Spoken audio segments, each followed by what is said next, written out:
साथियों नमस्कार।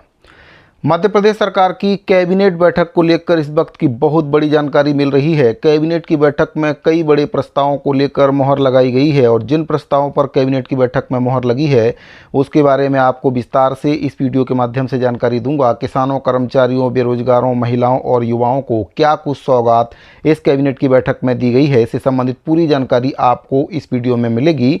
जानकारी बताने से पहले आपसे निवेदन है कि अगर पहली बार आप इस चैनल पर आए हैं तो चैनल को सब्सक्राइब जरूर करें, बेल आइकन को प्रेस कर लें और उसको ऑल पर सेट कर लें, जिससे आपको हमारे द्वारा जो भी नया वीडियो बनाया जाता है उसका नोटिफिकेशन सबसे पहले मिल जाए। तो साथियों, मध्य प्रदेश सरकार की मंगलवार को एक बहुत ही महत्वपूर्ण कैबिनेट की बैठक संपन्न हो चुकी है। मुख्यमंत्री डॉक्टर मोहन यादव जी की अध्यक्षता में यह कैबिनेट की बैठक संपन्न हुई है और इस कैबिनेट की बैठक में कई बड़े फैसले लिए गए हैं। तो साथियों, आपको बताना चाहूँगा कि मध्य प्रदेश की जो कैबिनेट की बैठक संपन्न हुई है इसमें कल्याणकारी योजनाओं के साथ साथ विभिन्न 7 विभागों की महत्वपूर्ण योजनाओं की आगामी 5 सालों तक निरंतरता के लिए लगभग 33,240 करोड़ रुपए स्वीकृत किए गए हैं। मंत्रिपरिषद ने मुख्यमंत्री young intern for good governance programme को भी मंजूरी दे दी है। सिंगरौली के चितरंगी में कनिष्ठ व्यवहार न्यायाधीश के साथ साथ कुल 7 नए पदों के सृजन की भी मंत्रिपरिषद के द्वारा स्वीकृति दी गई है।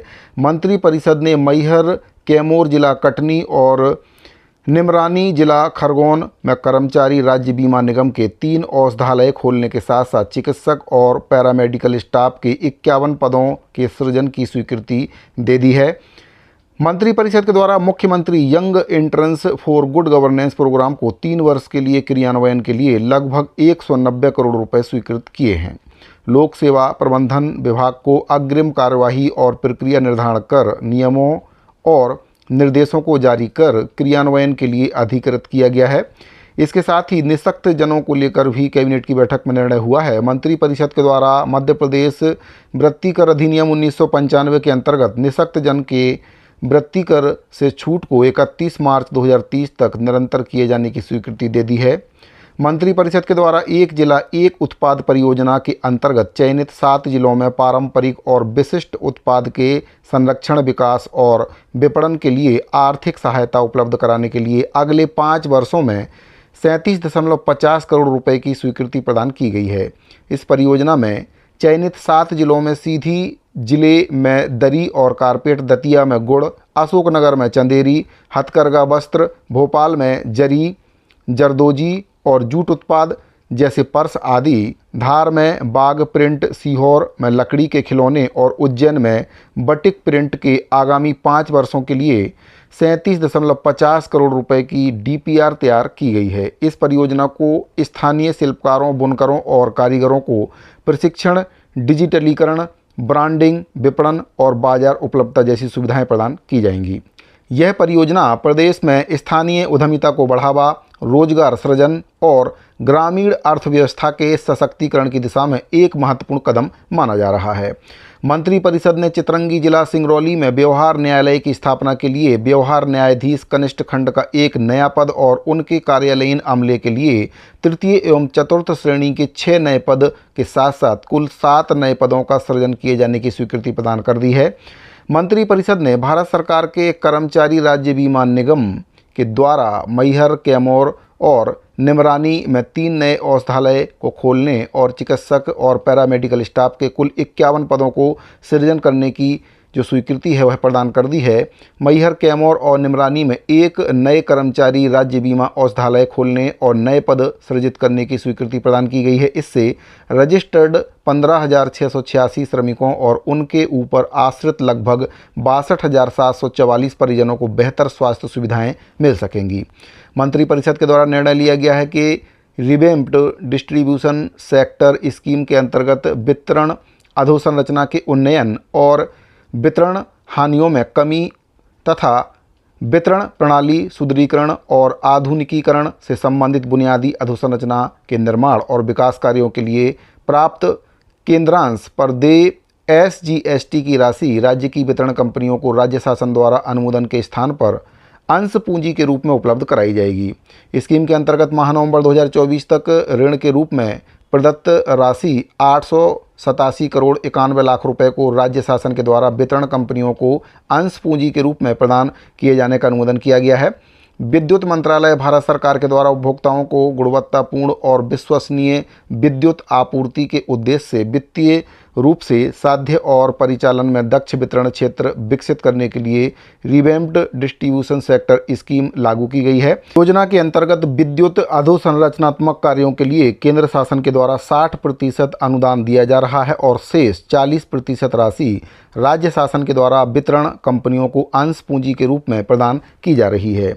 मंत्रिपरिषद के द्वारा वित्त विभाग की लोक वित्त पोषित कार्यक्रमों, योजनाओं और परियोजनाओं के परीक्षण तथा प्रशासकीय अनुमोदन की प्रक्रिया के अंतर्गत 16वें केंद्रीय वित्त आयोग की अवधि, जो कि 1 अप्रैल 2026 से 31 मार्च 2031 तक है, उसके लिए निरंतरता के लिए कुल 63 करोड़ 76 लाख रुपए की स्वीकृति प्रदान की गई है। मंत्रिपरिषद के द्वारा खनिज साधन विभाग के अंतर्गत खनिज अधिभार का रक्षित निधि में अंतरण योजना को वर्ष 2026-27 से 2030-31 तक निरंतर रखे जाने के लिए करीब 6090 करोड़ 12 लाख रुपए की स्वीकृति प्रदान की गई है।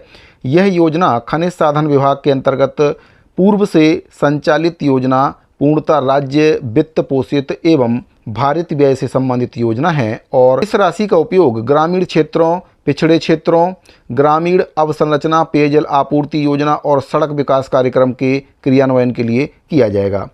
मंत्रिपरिषद के द्वारा पंचायत एवं ग्रामीण विकास विभाग के अंतर्गत विभिन्न योजनाओं और कार्यक्रमों की 31 मार्च 2031 तक निरंतरता और सुचारू संचालन के लिए 7127 करोड़ 38 लाख रुपए की स्वीकृति दी गई है। स्वीकृति के अनुसार विभागीय परिसंपत्तियों का संधारण के लिए 16 करोड़ 78 लाख रुपए महात्मा गांधी राज्य ग्रामीण विकास एवं पंचायत राज संस्थान मध्य प्रदेश जबलपुर को विभिन्न योजनाओं और कार्यक्रमों के सुचारू संचालन के लिए 12 करोड़ 50 लाख रुपए की स्वीकृति दी गई है। इसके साथ ही प्रधानमंत्री पोषण शक्ति निर्माण योजना के अंतर्गत शासकीय प्राथमिक माध्यमिक शालाओं और बाल वाटिका तथा अनुदान प्राप्त शालाओं के कक्षा 1 से 8 तक दर्ज उपस्थित बच्चों को पका हुआ भोजन उपलब्ध कराने से संबंधित विभिन्न योजनाओं कार्यक्रमों के सुचारू संचालन के लिए 7098 करोड़ रुपए की स्वीकृति दी गई है।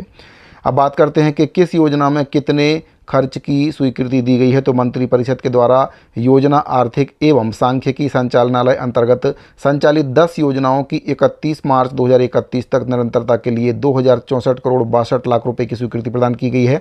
इसके अंतर्गत राज्य नीति आयोग के कार्य प्रदेश में क्रियान्वित योजनाओं एवं परियोजनाओं की मॉनिटरिंग, सलाहकार सेवाएं, नवाचार, अनुश्रवण एवं मूल्यांकन, सांसद स्वेच्छानुदान निधि से आर्थिक सहायता, विधायक स्वेच्छानुदान निधि से आर्थिक सहायता, बुंदेलखंड क्षेत्र विकास प्राधिकरण, महाकौशल विकास प्राधिकरण, विंध्य विकास प्राधिकरण, जन भागीदारी से क्रियान्वित जिला योजनाओं में शासन का अंशदान, जन अभियान परिषद का गठन, राज्य सैंपल सर्वेक्षण आदि से संबंधित व्ययों की स्वीकृति प्रदान की गई है। तो साथियों, अब बात करते हैं कि महिलाओं के लिए क्या कुछ कैबिनेट की बैठक में फैसले लिए गए हैं। तो मंत्रिपरिषद के द्वारा महिला एवं बाल विकास विभाग की विभिन्न योजनाओं की वर्ष 2026-27 से 2030-31 तक निरंतरता के लिए 3737 करोड़ रुपए की स्वीकृति दी गई है। इसके अंतर्गत राज्य महिला आयोग, बाल अधिकार संरक्षण आयोग, महिला एवं बाल कल्याण संचालनालय और मध्य प्रदेश महिला वित्त विकास निगम के विभिन्न कार्यों के संचालन की स्वीकृति दी गई है। मंत्रिपरिषद के द्वारा MSME विभाग के अंतर्गत प्रोत्साहन, व्यवसाय, निवेश संवर्धन, सुविधा प्रदाय योजना और स्टार्टअप पॉलिसी का क्रियान्वयन योजना के साथ साथ अन्य कार्यों की आगामी 5 वर्ष तक निरंतरता के लिए 11,361 करोड़ रुपए की स्वीकृति दी गई है।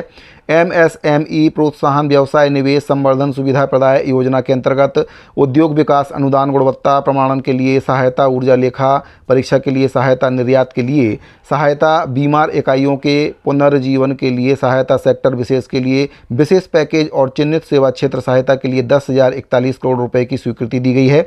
इसके साथ ही मध्य प्रदेश स्टार्टअप नीति एवं क्रियान्वयन योजना 2022 के द्वारा प्रदेश के स्टार्टअप को निवेश और ऋण प्राप्त करने पर सहायता, लीज रेंट सहायता, पेटेंट प्राप्त करने के लिए सहायता, आयोजन में सहभागिता पर सहायता के लिए 589 करोड़ रुपए की स्वीकृति के साथ साथ उद्योग संचालनालय और जिला उद्योग केंद्र की स्थापना संबंधी कार्यों के लिए 742 करोड़ रुपए की स्वीकृति दी गई है। तो साथियों, ये कुछ महत्वपूर्ण फैसले मध्य प्रदेश सरकार की कैबिनेट की बैठक में लिए गए हैं। उम्मीद करता हूँ दी गई जानकारी आपको पसंद आई होगी। अगर आपको जानकारी अच्छी लगी तो वीडियो को लाइक करें, शेयर करें और अगर आपने अभी तक हमारे चैनल को सब्सक्राइब नहीं किया तो चैनल को सब्सक्राइब जरूर करें। साथ ही इस वीडियो फिलहाल इतना ही, मिलते हैं अगले वीडियो में। अभी के लिए दीजिए इजाजत। धन्यवाद।